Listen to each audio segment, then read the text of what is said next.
नमो तस्स भगवतो अरहतो सम्मा सम्बुद्धस्स। सांगे चेना चुके चोनम ला चंचो बर्दो दाने कैसो छे दागे जिसो की बे चोनम की डोला पिंचे सांगे डोबर शो। जैसे कि हमने पिछली वीडियो में कहा था कि नेक्स्ट वीडियो में हम बुद्धिज्म के प्रोटेक्टर्स के बारे में आपको ओवरव्यू देंगे। तो सबसे पहले आपको ये जानना ज़रूरी है कि प्रोटेक्टर्स किसे कहते हैं। आमतौर पर जब हम प्रोटेक्टर्स की बात करते हैं तो जो किसी की रक्षा करता है उसे हम प्रोटेक्टर कहते हैं। यानी कि हम किसी मुसीबत में हो या हम बीमार हो, हमें किसी मदद की ज़रूरत हो और किसी इंसान ने हमें प्रोटेक्ट किया उस मुश्किल से या फिर किसी भी परेशानी से, तो हम उसे प्रोटेक्टर कहते हैं। वैसे ही यहाँ पे जो हम बुद्धिज्म में प्रोटेक्टर्स की बात करते हैं वो भी किसी को प्रोटेक्ट करते हैं। तो प्रोटेक्टर को हम धर्मपाल के नाम से जानते हैं। तो क्या प्रोटेक्ट कर रहा है? वो धर्म को प्रोटेक्ट कर रहा है। धर्म, इसीलिए उन्हें धर्मपाल के नाम से जाना जाता है। तो धर्म को प्रोटेक्ट करना यानी कि जो धर्म करने वाला है, जो धर्म का पालन करता है, जो धर्म का प्रैक्टिस करता है, उन लोगों को धर्म से जो कभी हम धर्म से हट जाते हैं यानी कि धर्म के रास्ते से भटक जाते हैं, उस रास्ते से भटकने ना देकर उनको धर्म के रास्ते पर अग्रसर करना प्रोटेक्टर्स का मेन कार्य होता है। और वो प्रोटेक्टर्स जो है धर्म की ओर लोगों को आकर्षित करते हैं जो उन प्रोटेक्टर्स की अर्चना करता है या फिर स्तुति करता है। तो प्रोटेक्टर्स में यहाँ पे कई प्रकार के प्रोटेक्टर्स होते हैं, लौकिक और अलौकिक प्रोटेक्टर्स। यानी कि जो संसार में अभी भी संसार के बंधनों से बंधे हुए हैं लेकिन प्रोटेक्टर्स है, उनमें भी दो प्रकार के होते हैं। जैसे हिंदू में हम प्रोटेक्टर्स देखते हैं, जैसे हिंदू के जितने भी देवी देवताएं हैं वो भी प्रोटेक्टर्स है, क्योंकि वो जो उनकी जो भी अर्चना करता है उनको प्रोटेक्ट करते हैं। लेकिन केवल मात्र इसी जीवन में वो उन्हें प्रोटेक्ट कर सकते हैं, इसी जीवन की सुख शांति उन्हें दे सकते हैं, लेकिन अगले जन्मों के लिए वो उन्हें प्रोटेक्ट नहीं कर सकते। वैसे ही बौद्ध में भी लौकिक प्रोटेक्टर्स और अलौकिक प्रोटेक्टर्स दो होते हैं। जैसे बुद्ध या फिर बोधिसत्वों द्वारा सब्ज्यू किए हुए भूत प्रेत इत्यादि, नाग यक्ष इत्यादि को सब्ज्यू करके उनसे ये प्रॉमिस लिया जाता है कि मैं तुम्हें तभी छोड़ूंगा जब तुम प्रॉमिस करोगे कि तुम बुद्ध धर्म या फिर उस धर्म पे चलने वाले लोगों को प्रोटेक्ट करोगे। तो फिर जब वो प्रॉमिस ले लेते हैं तभी उनको छोड़ दिया जाता है। तो ऐसे प्रोटेक्टर क्या है? वो खुद भी संसारिक ही प्रोटेक्टर है लेकिन धर्मपाल है, क्योंकि वो धर्म को प्रोटेक्ट करते हैं। तो दूसरे प्रोटेक्टर है जो संसार से परे है, जिनको ज्ञान की प्राप्ति है। तो वो प्रोटेक्टर्स क्या है? उसमें बोधिसत्व भी हो सकते हैं। जैसे बोधिसत्व के बारे में हमने पीछे आप लोगों को थोड़ा बताया था, जिसके अंदर बोधिचित्त उत्पन्न हो गया है उसे बोधिसत्व कहते हैं। और उनका मेन लक्ष्य क्या होता है कि वो संसार के जितने भी प्राणी मात्र हैं उनको उनके दुखों से छुटकारा दिलाकर बुद्धत्व की प्राप्ति दिलाना ही उनका मेन कार्य होता है। तो ऐसे बोधिसत्व भी प्रोटेक्टर्स हो सकते हैं, लेकिन प्रोटेक्टर्स में बोधिसत्व का होना जरूरी नहीं है, क्योंकि कुछ प्रोटेक्टर्स होते हैं जिनमें बोधिचित्त नहीं होती लेकिन वो प्रोटेक्टर्स होते हैं। तो प्रोटेक्टर का अर्थ हमने यहाँ पे जान लिया है। तो प्रोटेक्टर्स में क्या होता है, कभी कभी ऐसा आपने देखा होगा कि हिंदू के जो देवी देवता हैं वो यहाँ बुद्धिज्म में भी आपको प्रोटेक्टर्स के रूप में दिखाई देते हैं। लेकिन उसका मतलब ये नहीं कि बुद्धिज्म जो है हिंदुइज्म के देवी देवताओं को प्रोटेक्ट यानी कि मान्यता देता है धर्मपाल के रूप में। तो जो हिंदू के जैसे महाकाल या मंतका, महाकाली, श्रीदेवी इत्यादि हिंदुइज्म में भगवान के रूप में उन्हें माना जाता है, लेकिन बुद्धिज्म में जब उन्हें प्रोटेक्टर्स के रूप में लिया जाता है तो उन्हें जो है कर्ता धर्ता नहीं माना जाता बल्कि धर्मपाल के रूप में। यानी कि वो जो प्रोटेक्टर्स है हिंदू के देवी देवताओं के नाम उनके सेम है, लेकिन यहाँ पे वो क्या है, लौकिक देवी देवताएं नहीं है। जो हिंदू के महाकाल इत्यादि होते हैं वो बुद्धिज्म में लौकिक देवी देवताओं के उस रूप में ही पहचाने जाने जाते हैं।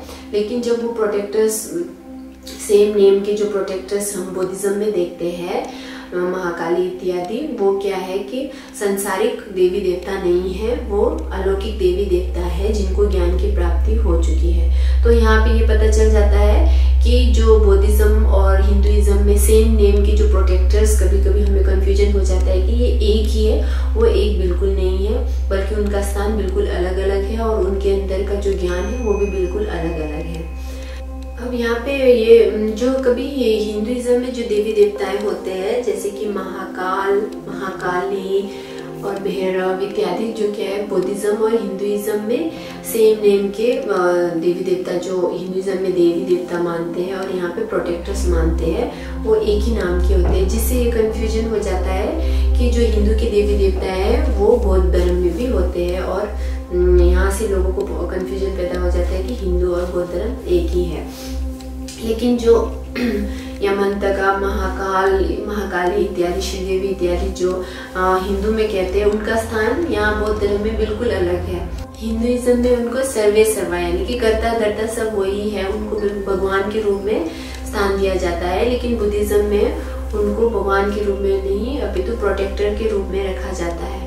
और प्रोटेक्टर के रूप में रखा जाता है, उसका मतलब ये नहीं कि वही जो हिंदुइज्म के देवी देवता है वो यहाँ पे प्रोटेक्टर के रूप में रखते हैं, ऐसे नहीं है, बल्कि जो हिंदुइज्म के देवी देवता है उनसे वो और यहाँ में जो प्रोटेक्टर, सेम नाम के जो प्रोटेक्टर्स है वो बिल्कुल अलग है, उनके अंदर का ज्ञान बिल्कुल अलग है। और जो बुद्धिज्म में प्रोटेक्टर्स है वो क्या है, अलौकिक प्रोटेक्टर्स है, जैसे महाकाल इत्यादि सब अलौकिक प्रोटेक्टर्स है।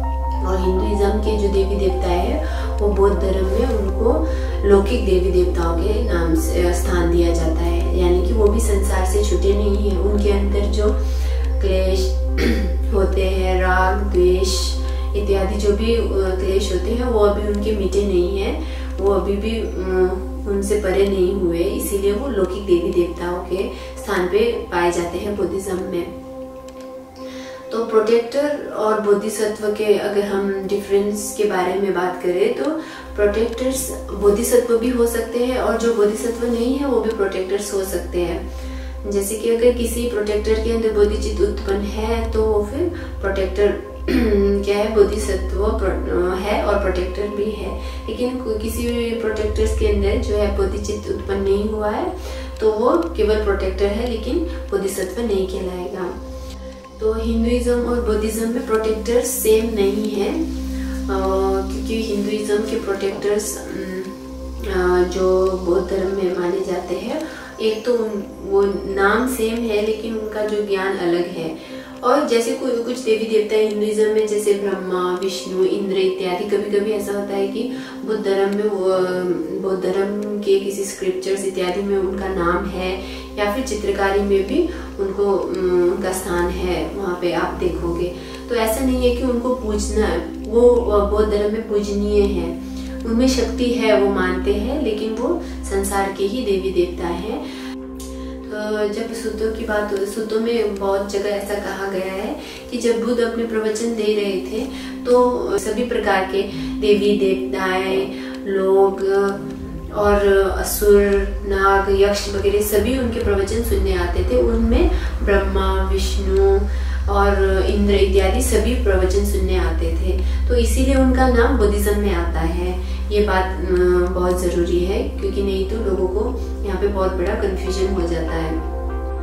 सभी प्रोटेक्टर्स जो है एक दिन जरूर बुद्ध बनेंगे, क्योंकि संसार के प्रोटेक्टर्स ही क्या, जितने भी संसार में प्राणी मात्र है उनके अंदर बुद्ध के बीज रूपी, अभी वो बीज क्या है उसको कारण नहीं मिला है जिससे वो बीज पौधा बनकर उसका फल दे। तो फिर सभी प्राणी के अंदर वो बीज है, तो जब उस बीज को कारण मिलेगा, जब उस बीज का उत्पादन होगा तो सभी प्राणी जो है अंत में बुद्ध बनेंगे।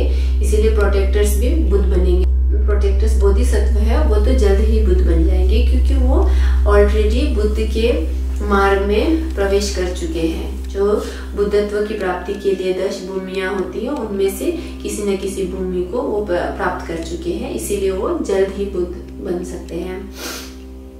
तो जो बुद्ध है वो संसार के सभी प्राणी मात्र से हाई लेवल पे है, क्योंकि उन्होंने दोनों आवरण यानी कि कलेश आवरण और ज्ञेय आवरण का त्याग कर लिया है और वो सर्वज्ञता को प्राप्त कर चुके हैं।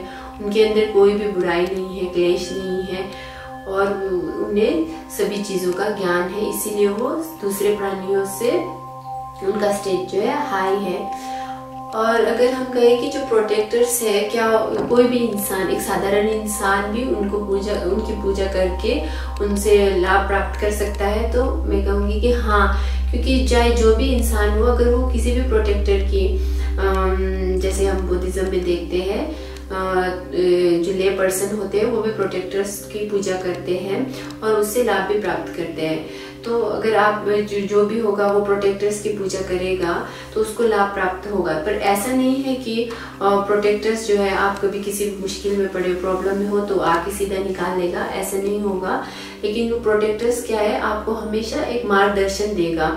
जो आपकी सोच है वो गलत रास्ते में नहीं, बल्कि आपको एक अच्छी सोच देने की मार्ग में आपको लाएगा। और जो धर्म के मार्ग से आप कभी भटक सकते हो, जो आपको ऑब्स्टिकल आएंगी धर्म के मार्ग से, आप उस मार्ग पे नहीं रह के कहीं गलत रास्ते पे चले जाओगे, तो प्रोटेक्टर्स आपको हमेशा उस मार्ग पर प्रोटेक्ट करेंगे। अगर आप अच्छे मार्ग पे जाओगे तो आपके पुण्य अर्जित होगा, और अगर पुण्य अर्जित होगा तो जिस इंसान का पुण्य अर्जन है तो उस इंसान जो भी इच्छाएं अभिलाषाएं हैं वो खुद ब खुद पूर्ण हो जाती हैं। जैसे कि अगर हम देखिए दो इंसान का स्ट्रगल सेम होता है और उन्होंने जो भी है सब साथ काम किया होता है, लेकिन एक इंसान उन दोनों में से बहुत जल्दी अपने लक्ष्य को प्राप्त कर लेता है और उन्नति कर लेता है, और दूसरा इंसान वहीं का वहीं रह जाता है। तो अगर हम कारण देखें या फिर स्ट्रगल को देखें, उसके हेतु को देखें, तो वो दोनों सेम ही लगते हैं, लेकिन उन दोनों में से एक आगे बढ़ गया है और एक वहीं का वहीं है। ये किस कारण होता है? तो बुद्धिज्म में इसका उत्तर यह है कि एक इंसान के अंदर जो पुण्य का अर्जन है वो बहुत कम है और एक इंसान के अंदर पुण्य का अर्जन काफी मात्रा में है। तो ऐसे में कभी कभी लोग कहते हैं कि नहीं, जो दोनों इंसान है वो पुण्य के अर्जन जब उनमें देखा जाता है तो वो एक इंसान तो कुछ भी पुण्य काम करते हुए दिखाई नहीं देता। तो ऐसा भी नहीं कह सकते कि अगर अभी वो पुण्य का काम नहीं कर रहा है तो उसके अंदर पुण्य नहीं है, क्योंकि ये जीवन इसी जन्म से शुरू नहीं हुआ है। जो है पुण्य पिछले जन्मों में कई जन्म ले लेकर आज हम यहाँ पहुंचे। तो पिछले जन्मों के जो पुण्य कर्म है या फिर पाप कर्म है उसका फल भी इस जन्म में मिलता है। जैसे हम कहते हैं कि 3 प्रकार के कर्म होते हैं। एक कर्म वो है जिसका फल आपको इसी जीवन में देखने को मिल जाता है, और दूसरा कर्म वो है जिसका फल आपको 2 जन्मों तक देखने को मिल जाता है, और तीसरा कर्म वो है जिसके फल आपको 2 जन्मों के बाद यानी कि 3, 4, 5 जितने भी, कभी कभी तो 1000 असंख्य जन्मों के बाद भी उसका फल मिल सकता है, क्योंकि उसका जो उस बीज का जो उस कारण नहीं मिला होता है। जब तक वो कारण नहीं मिलता वो फल परिपूर्ण नहीं हो सकता। तो इसीलिए जो 3 प्रकार के कर्म है उसी के द्वारा ही हमें अपने अपने फल मिलते हैं। जैसे हम देखते हैं कि कभी कोई कसाई होता है, वो जीवन भर प्राणी हिंसा करता है, लेकिन अपने जीवन में वो बहुत सुखी है और उसका परिवार जो है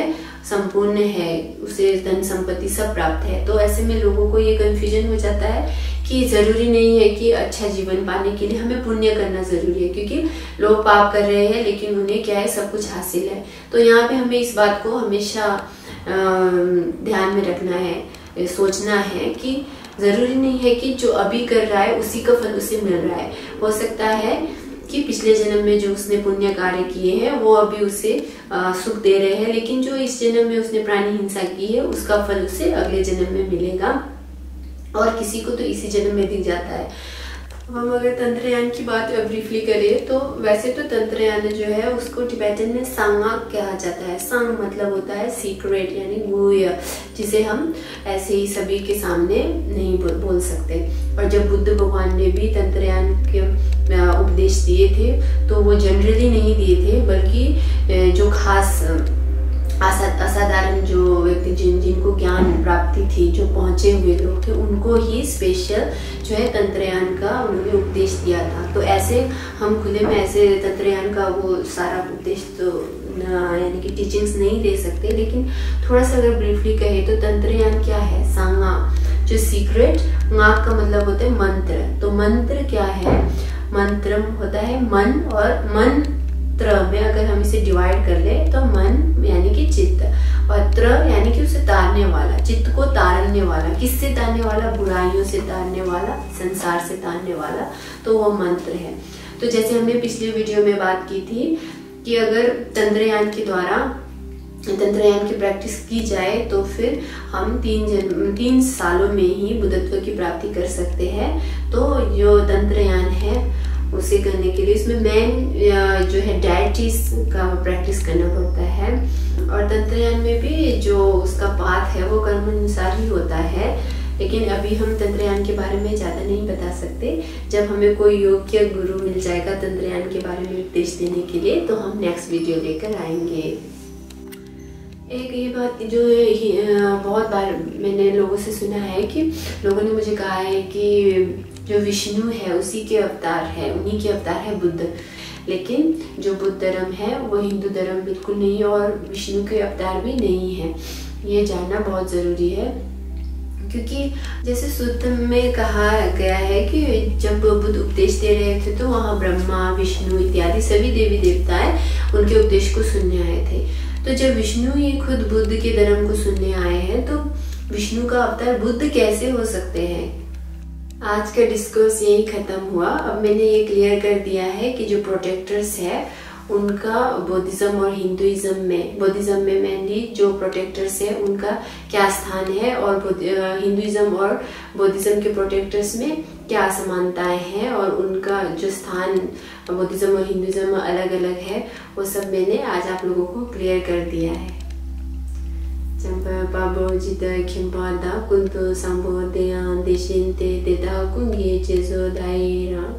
Yawādida tamcharaktu disumishbe gyawa tam jeki wa gangla chudu ngabade dagi gebe zawadikun sambo chichi raktu waragi chasayawada chuje shabada jesu hirangu jesu Yawa jungse dagi chisaka tamche zobe chanju chimboro